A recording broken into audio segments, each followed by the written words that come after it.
Hello everyone, this is the Real Nerf Hood, covering for Retro, doing a back-to-back horror movie slash action, horror, I guess, crime movie. We're talking Army of the Dead.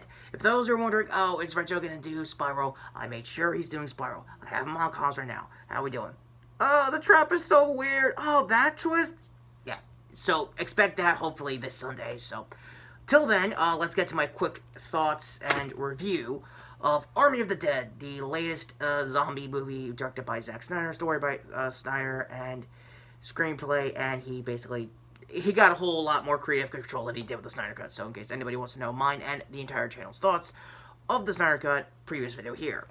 That being said, this was actually pretty good. I just come off of watching it off of Netflix, so be forewarned, there is some spoilers, not enough. I'm going to try to keep it as non-spoilers as I can for the remainder of this review.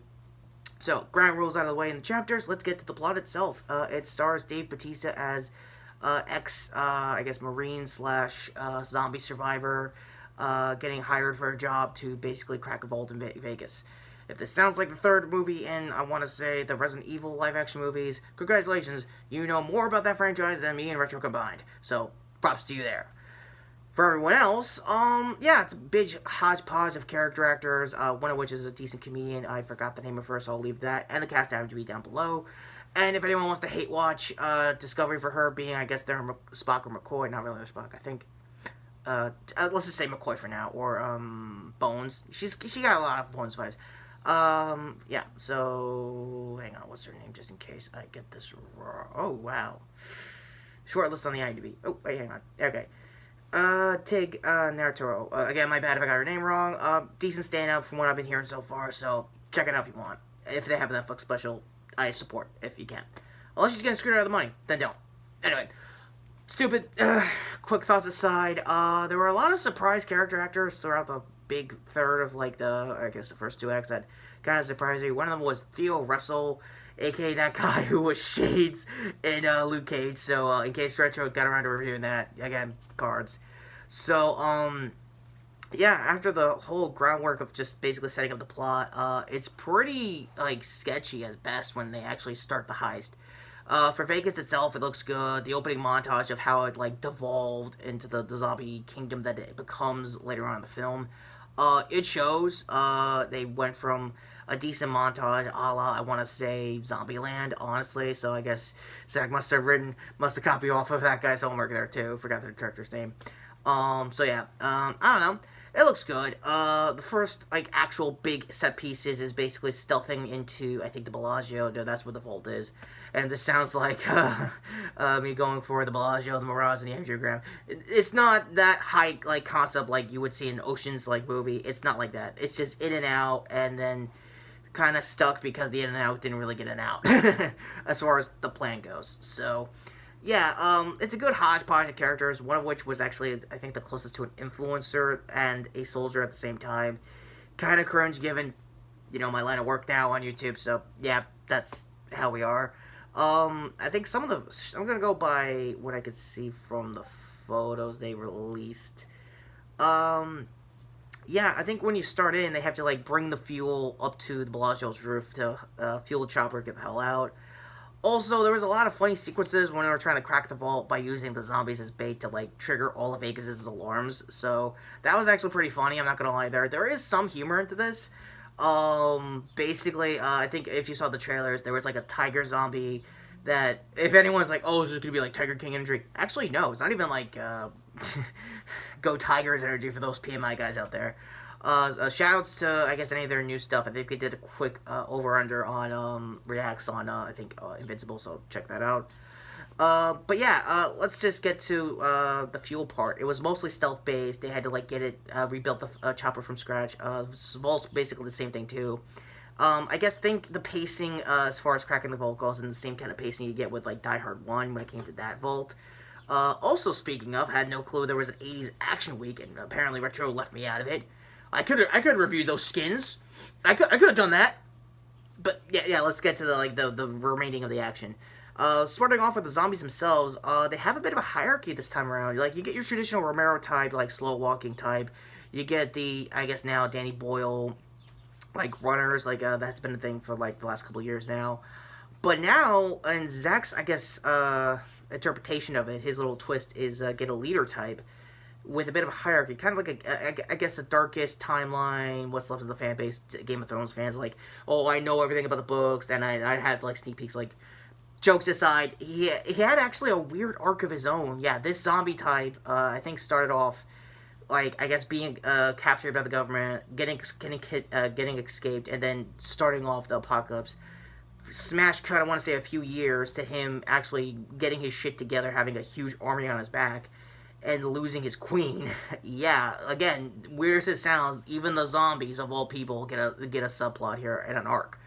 For Dave himself, it's a standard issue, like, action movie dad trying to, like, make up for the wrongs of his kid, and his kid, like, goes sideways helping out with the job a day of and stuff. And, a little bit of a cool twist with it. Again, this is where the spoilers come in, so if you haven't seen the movie, please go ahead. Like I said, I just finished watching it, so the ending is still pretty fresh to me. So, 3, 2, Dave takes an L. Again, I won't go into specifics because of the sporadics, but when you see it, it's very heartfelt. You could definitely tell Dave was giving it his all for this character, so I'll give him that. A lot of his crew do also die too, kind of like Rogue One, to put it into context for anyone nowadays. For this kind of like big cast that just is doomed to fail. And they go out pretty cool. The one I thought that got killed off screen, nah, he somehow survived Vegas and also got bit.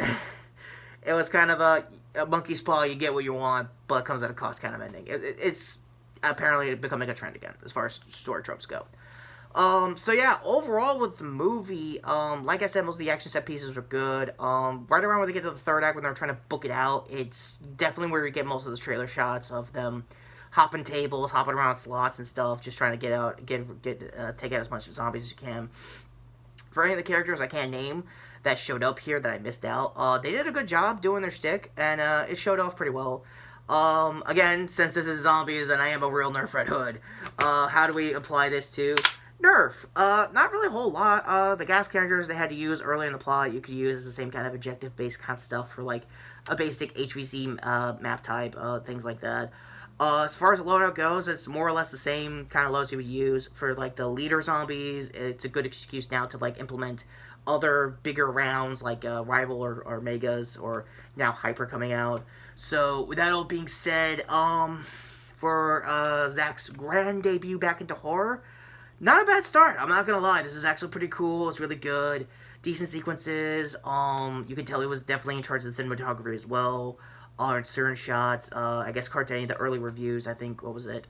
Chris Stupling did a good, quick deep dive of it.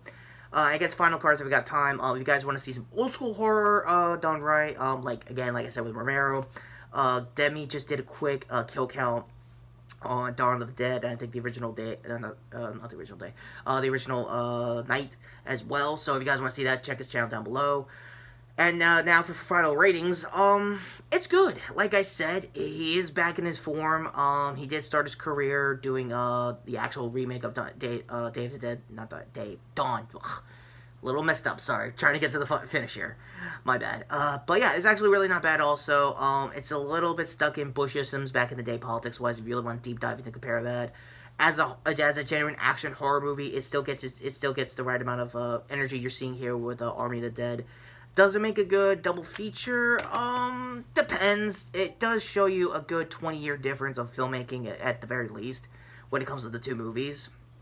Also, I think if you really want to sit through the remake of Dawn of the Dead, it did have James Gunn helping out most of the story drafts there, and I think most of the producing. So you could definitely tell his style was there as well when you want to compare it to, like, I don't know, Guardians or whatever. But yeah, overall, it's a 5 out of 5. It's a decent action movie. It's a decent horror movie. Not a lot of crime when it comes to, the actual heist itself, because again, that kind of throws out the window when they gotta, like, get shit done when it comes to the zombies. Like I said, I'm surprised even the zombies themselves got a character arc.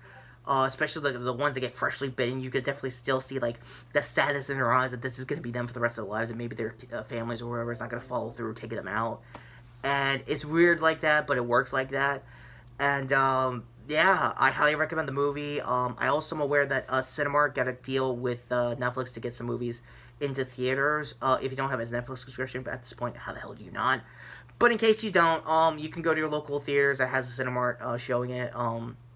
Not so much here in Retro's neck of the woods, but wherever you see them around the tri-state area or wherever you live, yeah, totally worth checking out in theaters. It's definitely a big like way to kick off the summer movie season. You can definitely tell. And yeah, that's pretty much all I gotta say here. So with my hopefully double taps out of the way, what did you think of the movie? Let me know in the comments down below. I also am very much aware that Long Halloween got both parts trailer, so I'll probably come back next week doing a trailer react for part 2. Also, a little bit of house cleaning for all the cartoon shows DC just got off the ground that Watchtower Davis just did a quick deep dive of. So link to their channel down below to get up to date before I get around to my thoughts on the franchises that just got reopened. So with that all being said, I am the real Nerf Red Hood, and this was actually a really good movie. And for anyone who's going to try to review Zach on this one, when this was coming out, I did say that if this fucks up, it's not really going to be on, apologies, on anyone's case but Zach's. Like, it feels like he could have failed on his own accord. It looked like a movie he was ready to ride or die with, honestly. But ramblings aside, thank you for watching. Thank you for sitting through this channel as many years as we've been. Wow, I can't believe it's been 13 with the Retro of all people. Holy shit. But that all being said, I am the real Nerf Red Hood! And zombies are actually very well thought out and normal people too. But, you know, zombies!